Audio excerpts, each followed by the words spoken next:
Yesterday I was talking about how I had a few strange thoughts, and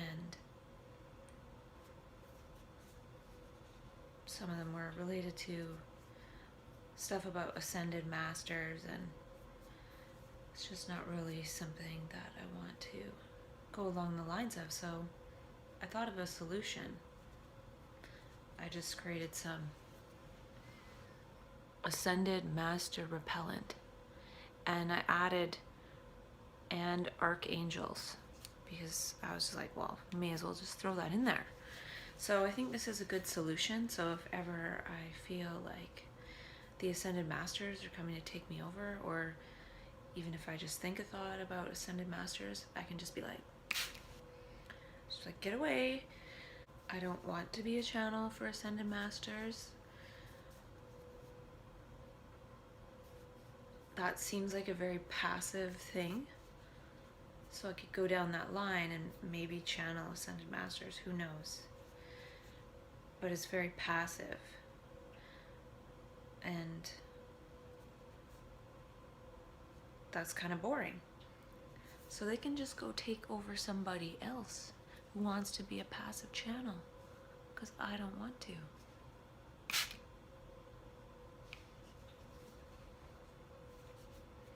So I'll keep that right here. It's very important, it's critical.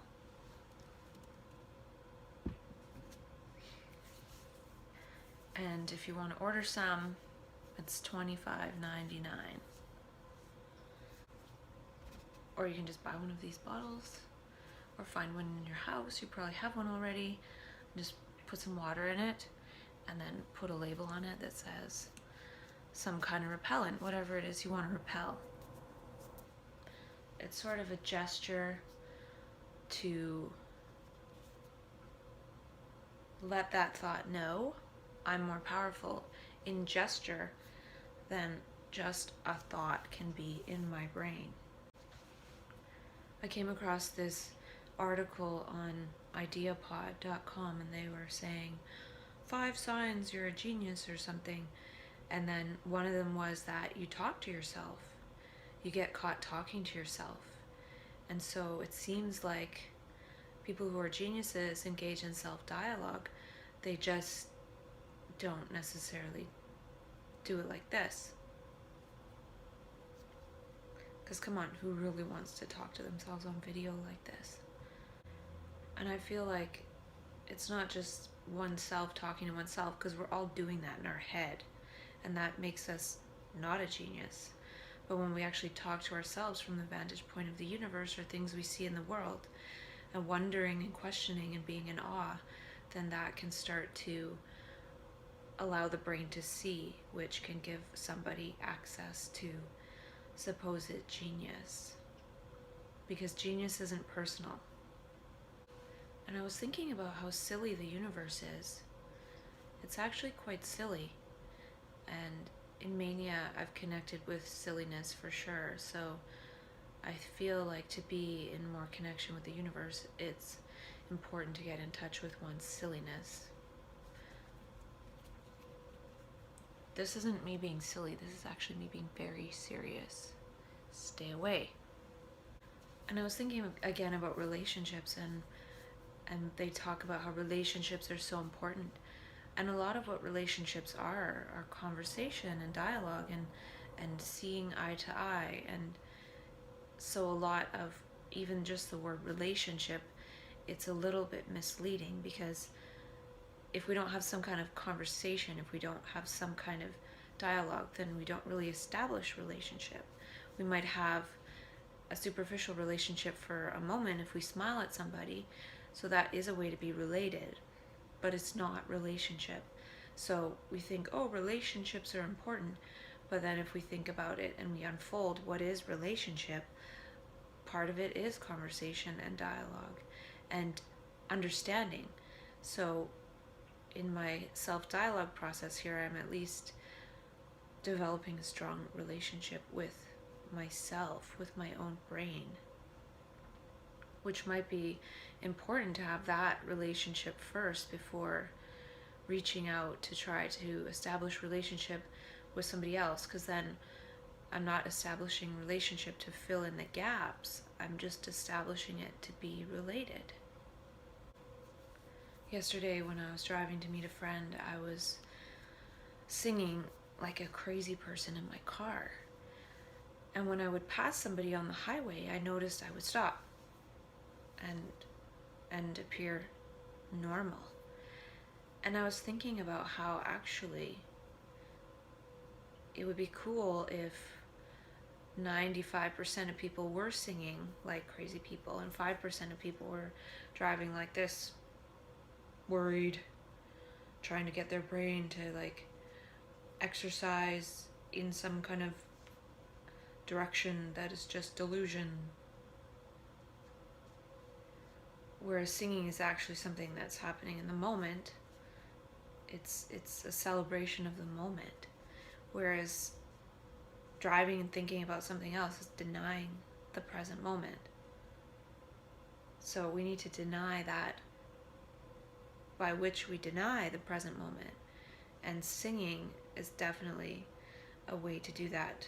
So we can't really think about stuff while we're trying to sing along to a song.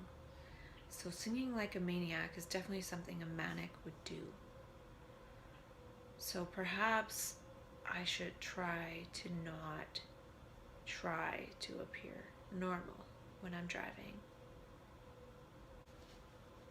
It's like celebrating while driving. And even with walking, we can think, I'm walking. Or you could think, I'm celebrating having a functional body. Because we don't have that forever.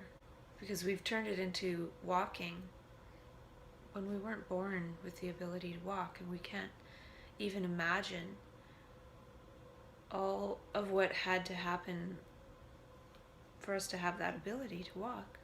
But once we've mastered it, we take it for granted. And our ego, in a way, is us perfecting our personality. But it's like walking in a straight line. We don't realize that we have more degrees of freedom than that. And map consciousness comes in and pushes us over, and all of a sudden we're in a totally different land. And we have to learn to walk in a different way. And we walk through life in our habit tracks, and then map consciousness pushes us off that, and we have to learn to walk again in a way, because we're used to sort of going in circles from work to home to the store to whatever. And then it pushes us into another place, and we're like, wow, I don't even know how to walk if I'm not on my habitual program track of existence. I don't know how to respond to the moment. I only know how to be this program version of myself with blinders on. And it takes attention to be able to respond to the moment. Because if we're not in that same area of our brain, if we're not operating with that same area, we have to learn how to operate in a different way when we're not operating based on habit. So we really need to learn how to walk again. We don't even know how to walk. We think we know how to walk because our body moves through space, but we don't actually know how to walk on this earth. To me, it seems we become desire machines instead of instruments of connection. And so our brains have been wired for desire, and we use things to satisfy our desire. We use things to satisfy the scar tissue in our brains, and then we further scar ourselves instead of connecting things. And it's mirrored in the brain. We're not able to make these fluid connections in our brain because we have the desire blinders on. And part of what we actually desire is connection, and what arises naturally when we're able to connect. And we can't see connection if we're only seeing our desires, because using something to get our desire satisfied is disconnection. And it seems we don't trust that we'll get what we want and need in terms of our heart and soul if we don't have this sort of aggressive desire process going on inside of us. And I feel like map consciousness is a vision correction process. And when we see differently, we walk differently. So we don't know how to walk because we don't know how to see. So this new consciousness wants us to see in a different way and walk through life in a different way based on seeing in the moment, instead of not being able to see and then needing habits in order to direct us. It's sort of like a train. A train just has its track and it just goes along. It doesn't even really need to see. It can plow through most things that's in front of it. And we don't actually need to see. We can get through life pretty much blind because of this habit process. I feel there's a way to have space opening conversations. I feel this self-dialogue is a way to open up space in my brain, as opposed to just hearing my own voice repeat the same stuff in my head. That's going to close down the space in my brain. And the space is what is needed in order to see. We need more space in our brains in order to see. Right now, our brains with our egos are like an out-of-tune guitar. It's out of tune with the universe, so no matter what we do or say, or what programs or songs that we learn, it's always going to not be quite right. It's not going to be quite it. Because we have these tracks in our nervous system that are programmed. So even if we try to play a different song, we can't, because it's already been programmed. We can only play these out of tune songs. And then we think by trying to play more songs and better songs, it's going to help. But we actually need to change the tuning of the brain, what it's in tune with, what it's tuned to. And right now it's tuned to the sound of our own voice used against us. And we need to actually utilize our voice to open space in our brains by talking to ourselves in new ways and talking to each other in new ways, not about old opinions. If you didn't see it for yourself, it might not be worth saying. Now, if you hear something somebody says and you see something new, then that might be worth talking about. I feel like in flow or map consciousness, we actually see with our heart. And the heart sees energy, yet the heart is blind. So the heart tells the brain what it sees. And then the eyes can see that. But when we have our ego voice talking, we don't see what the heart is saying. And when that is quiet, that whole impression is taken by the heart and fed up to the brain. And that's one of the reasons why we actually have more neural connections going from the heart to the brain than from the brain to the heart. And then that sort of tells the picture of what's happening to the brain. And then that'll shift what we're actually seeing in reality, because we can only see a certain portion. Our blind spot is actually filled in. A big chunk of what we actually see in our visual field is just filled in by habit, by memory. And I feel like that's mainly true because we're in our ego process. So we're utilizing so much of our RAM by speaking in our own voice that the brain has to work hard to fill in what it thinks is there, what it imagines is there. And if that ego process shuts off, we're actually able to see what's there for real. And then that's the extra information. It's like the other 50% that we're missing. Maybe the other side of our brain, like the right brain, left brain communication. It's both sides of the brain talking to each other, because the heart is feeding some of that information up. And so we see such a rich landscape compared to what we usually see, because the ego voice isn't saying anything about richness. It's just bitching and complaining usually. So it can feel like information overload when we no longer are utilizing our blind spot process. And then we're no longer blind. And then that's when we can see, and we're like, oh my God, look at everything that's going on. It could be the blind spot thing, that the brain hemispheres, we're not using our whole brain. And another reason we can't see is because we're focusing. How can we see when we're focusing on one little point? Then that really forces the brain to fill in the rest of what it thinks is there, or what we're comfortable with being there, to maintain our focus and maintain our little habitual ways of being. I was thinking about, why aren't there any campaigns for research for a cure for mental illness? There's cure for cancer, run for the cure, cure for diabetes, cure for this, cure for that.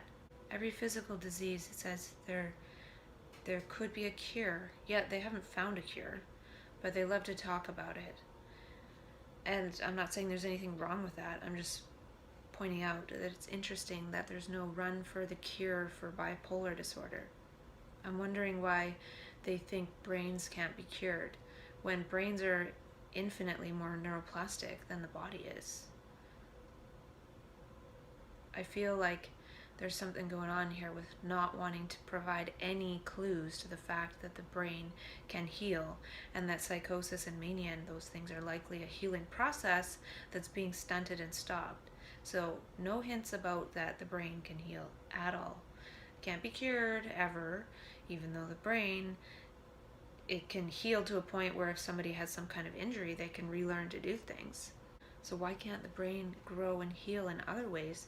If it can grow and heal so it can get us to move again, why can't it grow and heal so we actually can think again, which is something that we don't even understand how that works. So to me, it's a little bit of an interesting thing. Somehow we're very comfortable with how the body heals itself, but we're not comfortable with how the mind and the brain heal itself. Imagine if people that were diagnosed were told, your brain is neuroplastic, anything's possible. You'll probably actually get better to the point of being better than you ever were. Because sometimes what's needed in order to actually get stronger is to break down the old structures.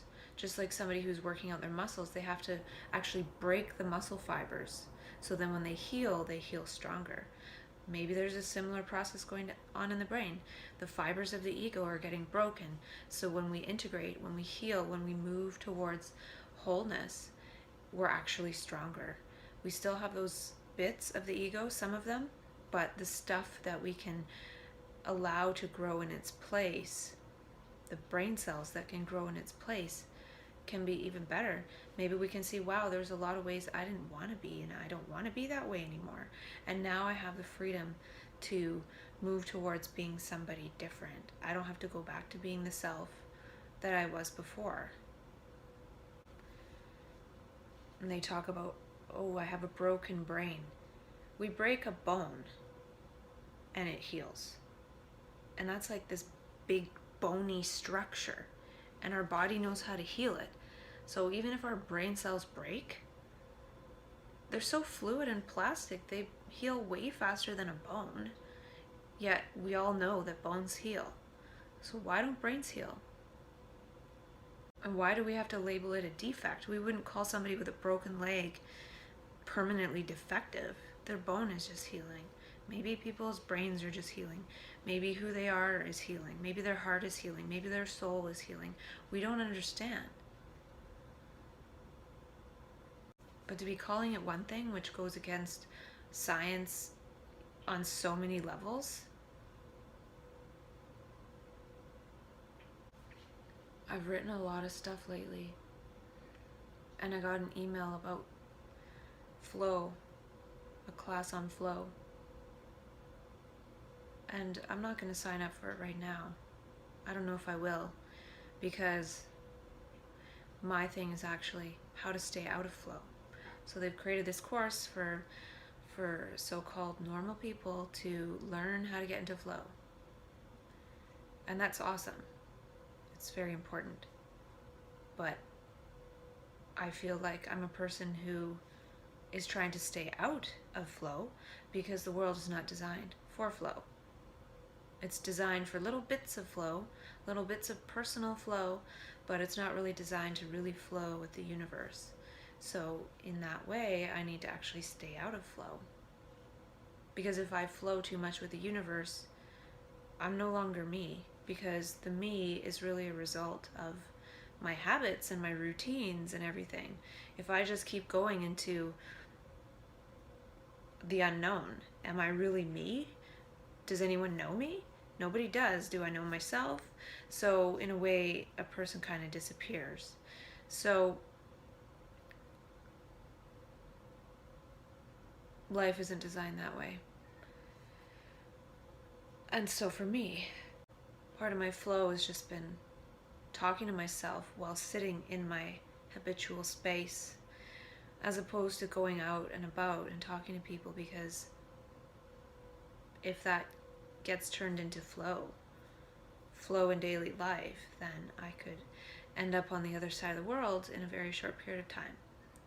And that's not really that convenient. So flow is inconvenient. It's not convenient.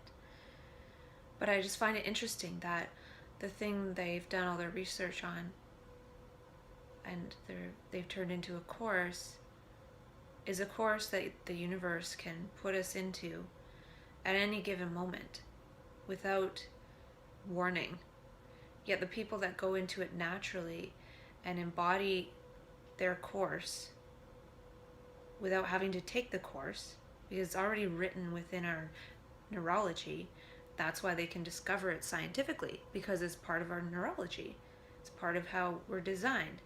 If it wasn't, you wouldn't be able to discover it.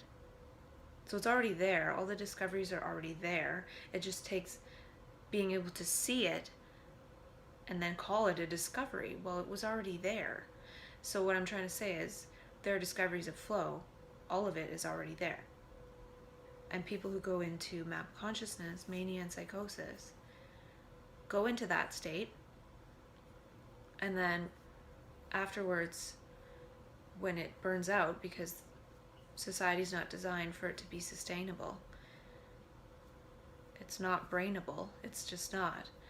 The brain can't last in that state forever. When somebody fizzles out from that and runs out of steam and runs out of energy, they're called defective. When they went into the very state that flow researchers are chasing.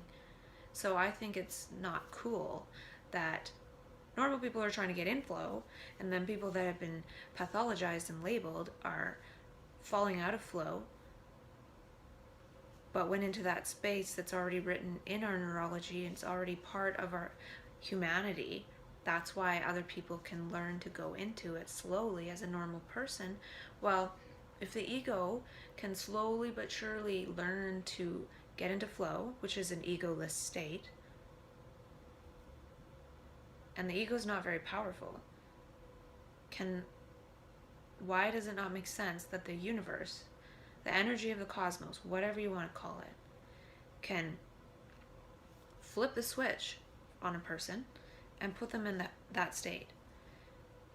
We think that through will, through our own personal will, we can get into that state of effortlessness where we don't feel ourselves.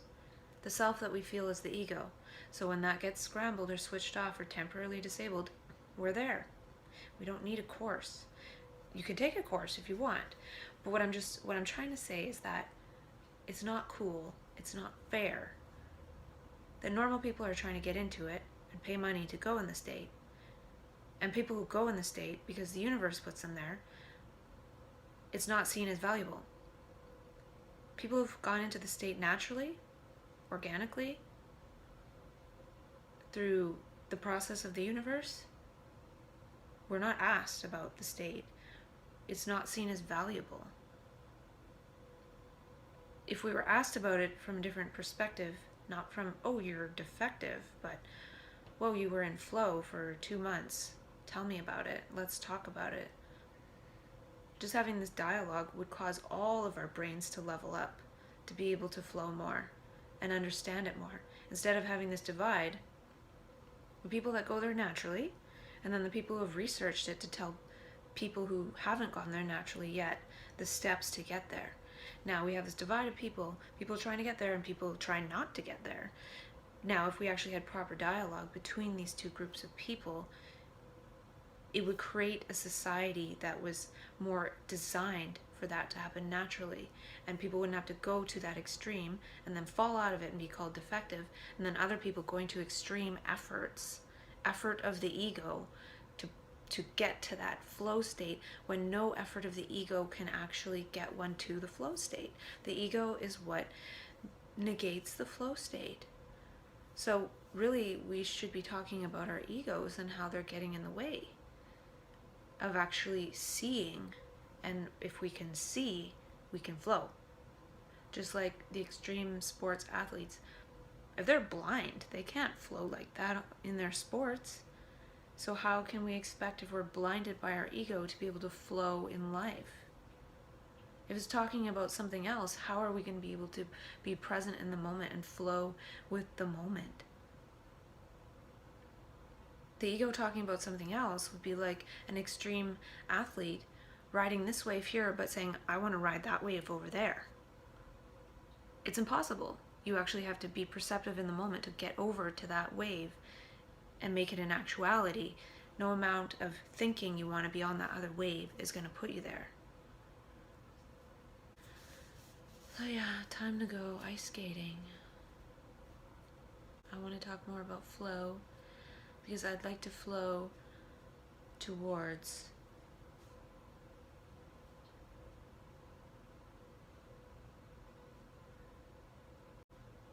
I guess I just find it kind of annoying that it's not recognized that people in those other states are in flow.